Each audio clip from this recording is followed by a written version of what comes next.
سندھ میں بڑھ سکتا ہے پرووائڈیڈ وہ سپورٹ ملے ایگریکلچرسٹ کو جو اس کو پوری طرح نہیں ملتی. میں اکثر یہ کہتا ہوں کہ صرف پیسے دے دینا کافی نہیں ہوتے ہیں کسی ایگریکلچرسٹ کو.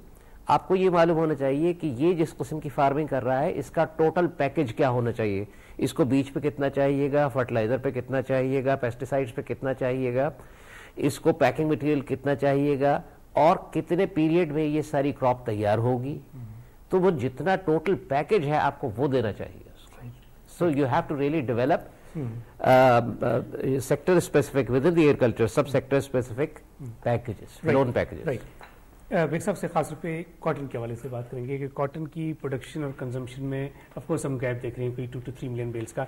سندھ بینک کی اسٹیبلشمنٹ کے بعد خاص طور پہ جو سندھ کا کاٹن بیلٹ ہے اس میں آپ کیا سمجھتے ہیں کہ کیا چیز ہونی چاہیے, اور ییلڈ کو بڑھانے کے لیے جو جیسے انڈیا نے بیٹی کاٹن وغیرہ کا کانسیپٹ دیا, سندھ میں پر ایکٹر ییلڈ کو بڑھانے کے لیے آپ کے خیال میں کیا فارمرز کو ایجوکیٹ کرنے کی اشد ضرورت ہے, یا باہر سے ٹیکنالوجی کی امپورٹ کے ذریعے ہم بہتر سے بہتر اپنے آپ کو؟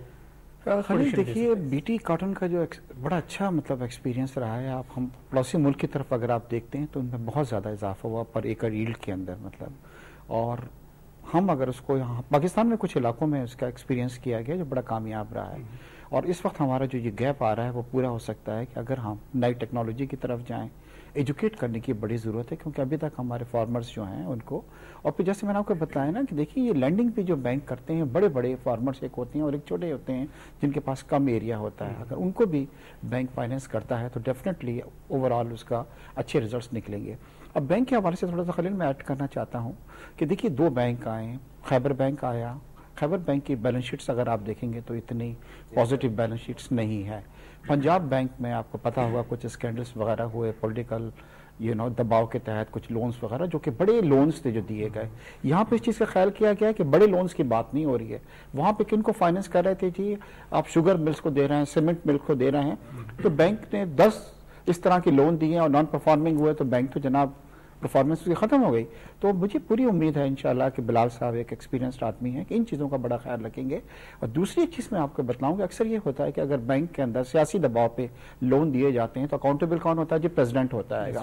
اس پہ بورڈ کو بھی اکاؤنٹیبل ہونا چاہیے اور بورڈ پہ بھی ایسے اشخاص ہونے چاہیے جو مطلب پریشر کو لے سکیں, مطلب کیونکہ اگر سیاسی بنیاد پہ آپ نے لون دیے ہاں, اور اس کے اندر بڑا اچھا بورڈ جو ہے تشکیل دیا گیا ہے. بلال صاحب مجھے بتلا رہے تھے مگر زیادہ اچھا ہوتا کہ پرائیویٹ سیکٹر سے بھی کچھ لوگوں کو لیا جاتا تاکہ اس سے بھی پرفارمنس جو تھی اور اس کے اندر امپروومنٹ ہو سکتی. اس سے میں آپ سے پوائنٹ آف ویو لوں گا, لیکن پہلے میں عزیر کی طرف جانا چاہ رہا ہوں کہ کاٹن کی کراپ کے بارے میں آپ نے کہا تھا نا کہ ایجوکیٹ کرنے کی ضرورت ہے.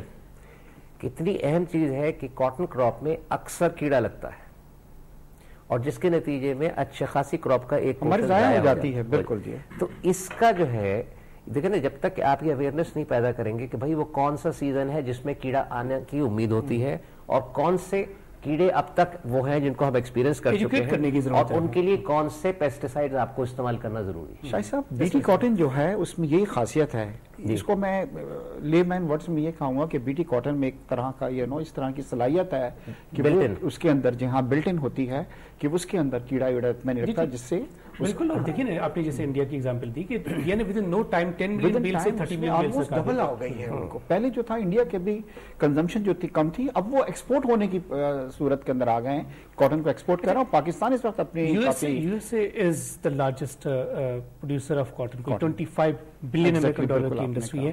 یو ایس میں جو ٹیکنالوجی استعمال ہوتی ہے کیا ہم وہ امپورٹ کر کے ہم بھی اس طریقے سے بہتر پیداوار کر سکتے ہیں؟ خلیل ٹیکنالوجی جو ہے تھوڑی سی مشکل بھی ہوتی ہے. ایگریکلچر کا جو سسٹم ہے ان کا اسپرنگرز ہیں, مطلب جس میں کم واٹرز جو ہوتا ہے وہ ہمارے مطلب ٹریکٹرز ہیں, دوسری چیزیں ہیں, مشینیں ہیں. مگر اگر ہم بی ٹی کاٹن کو جو کہ پوری دنیا میں اس وقت آزمایا ہوا ہے اسی کو ہم لے کے آتے ہیں اور اپنے طریقے سے بھی کرتے ہیں, تو میں آپ کو یقین دلاتا ہوں کہ we'll be in a position کہ ہمیں امپورٹ کرنے کی ضرورت نہیں پڑے گی.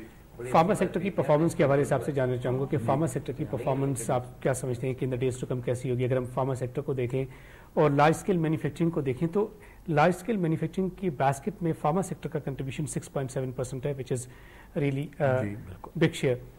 فارما سیکٹر کی پرفارمنس کے حوالے سے جاننا چاہوں گا اور خاص طور پہ جو کریڈٹ کے مسائل ہیں فارما سیکٹر کو, اس پہ آپ کا پوائنٹ آف ویو جاننا چاہوں گا. پہلی بات تو یہ کہ پاکستان میں فارما سیکٹر ایک کافی بڑا سیکٹر کا رول ادا کر رہا ہے. اگر آپ آج سے 10 سال پہلے چلے جائیں گے تو جو ملٹی نیشنل کمپنیز ہیں ان کا ایک بہت بڑا رول تھا, لیکن یہ پاکستان کے لیے بڑی خوشائن بات ہے کہ جتنے لوکل فارماسیوٹیکل سیٹ اپس تھے انہوں نے پچھلے 10 سالوں کے اندر بہت زیادہ پازیٹیو گروتھ دکھائی ہے, اور پاکستان کے فارماسیوٹیکل سیکٹر میں جو بیسک کیمیکل مینوفیکچرنگ کا سسٹم تھا وہ مسنگ تھا. اس وقت پاکستان کے اندر تقریباً 460 فارماسیوٹیکل یونٹس ہیں جو کہ اس وقت ایکٹیو مینوفیکچرنگ کر رہے ہیں, اور صرف 4 basic raw material producing units ہیں. سب سے پہلے تو فارماسیوٹیکل سیکٹر کی بہتر گروتھ کے لیے ہمیں اس کے جو بیسک پروسیس ہے اس کو بڑھانا ہے. اس کے بعد آپ آ جاتے ہیں فارماسیوٹیکل سیکٹر کی طرف. تو کافی عرصے میں پاکستان کے فارماسیوٹیکل سیکٹر نے دنیا بھر میں اسپیشلی ان افریقن کنٹریز اپنی ایکسپورٹس کو کافی حد تک بہتر کیا ہے. یورپ اور یو ایس اے میں پاکستانی انڈسٹری ابھی تک اس لیے نہیں انٹر ہو سکی کہ ان کی جو ریکوائرمنٹس ہیں اسپیشلی فار یو ایس, آپ کی پروڈکٹ کو یا آپ کے یونٹ کو ایف ڈی اے اپروو ہونا ہوتا ہے. ابھی تک پاکستان میں کوئی بھی فارماسیوٹیکل انڈسٹری لوکل بیسڈ اس لیول پہ نہیں پہنچ سکی ہے کہ اپنے آپ کو وہاں کوالیفائی کرائے اور پھر اپنی پروڈکٹ کو یو ایس یا یورپین مارکیٹ تک رسائی دے. اچھا, آپ نے را مٹیریل کی بات کی. پاکستان میں کمپنیز ہیں جو را مٹیریل پروڈیوس کر رہی ہیں اور ایکسپورٹ بھی کر رہی ہیں. ہماری جو فارما پروڈکٹس ہیں وہ افریقن کنٹریز تک ایکسپورٹ ہو رہی ہیں. جی بالکل. ہم جو را مٹیریل فارما سیکٹر کے لیے امپورٹ کرتے ہیں انڈیا سے اور چائنا سے, کیسے چھٹکارا حاصل کریں؟ آپ کے خیال میں یہ لوکل جو ہمارے انویسٹرس ہیں ان کو انویسٹمنٹ کرنی چاہیے, بینکس کو زیادہ اس میں کنٹریبیوٹ کرنا چاہیے, یا فورن انویسٹمنٹ کے ذریعے ہم؟ بیسکلی اس میں آپ کو اس لیے اور ایڈ کرتا چلوں کہ ہمارے ہی اپنے گروپ آف کمپنیز میں we do have a basic raw material manufacturing plant جو کہ پاکستان میں جیسے میں نے عرض کیا صرف اور صرف 4 یونٹس ہیں. ایک تو پرابلم ہمارے پاس یہ ہے کہ جن لوگوں نے یہ یونٹس ڈال لیے ہیں, آپ نے منسٹری آف ہیلتھ کی طرف سے دونوں انڈسٹری کو ایک ہی جگہ مرج کیا ہوا ہے.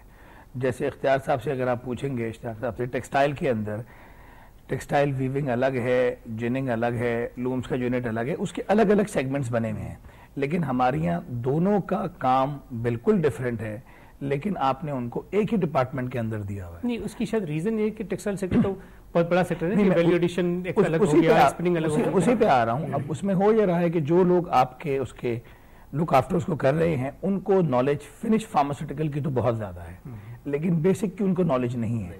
اس وجہ سے وہ بینیفٹ جو ہماری انڈسٹری کو ملنا چاہیے ہے یا پھر اس انڈسٹری کو فلرش کرنا چاہیے ہے, جو کہ آپ کے بیسک امپورٹ بل کو کم کرنے میں بہت بڑا رول ادا کر سکتی ہے, کہ جتنے بھی فارماسیوٹیکل یونٹس ہیں وہ پورے دنیا سے مختلف قسم کے را مٹیریلز امپورٹ کر کے ان کو فنش فارم میں پروسیس کر کے یا تو ایکسپورٹ کر رہے ہیں, لوکل مارکیٹ میں فیڈ کر رہے ہیں.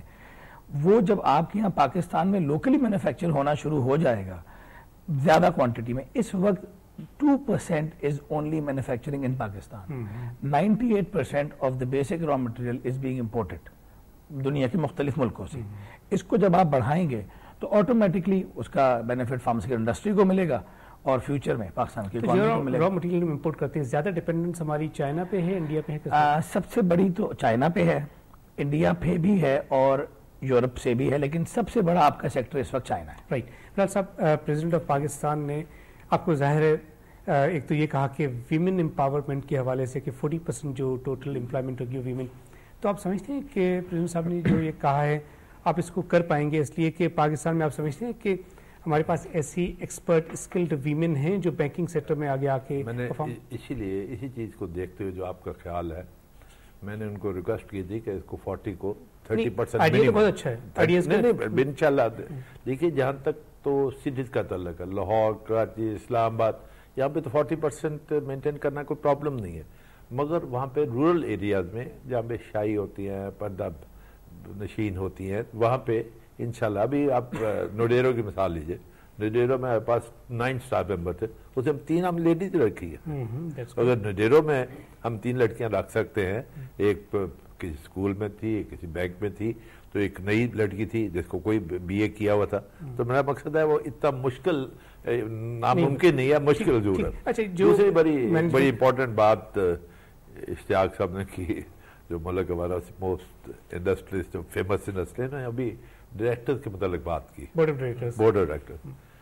ہوا یوں کہ جب اسٹیٹ بینک نے اس وقت اجازت دی, آپ کو پتا ہے کہ 10 بلین میں ہم گورنمنٹ آف سندھ نے پورا کر دیا, ابھی 6 دن پہلے چیف منسٹر صاحب نے پریزنٹیشن یہی Sindh bank because Sindh government کا ہوا تو انہوں نے کہا بتائیے he mention about board of directors, وہ کوئی فیڈریشن ہاؤس گئے تھے تو انہوں نے کہا بلال صاحب آپ بینک تو بنا لیا مگر میں کہوں گا کہ یہاں پہ کامرس اور انڈسٹری سے بھی کوئی ریپرزینٹیٹیو ہونا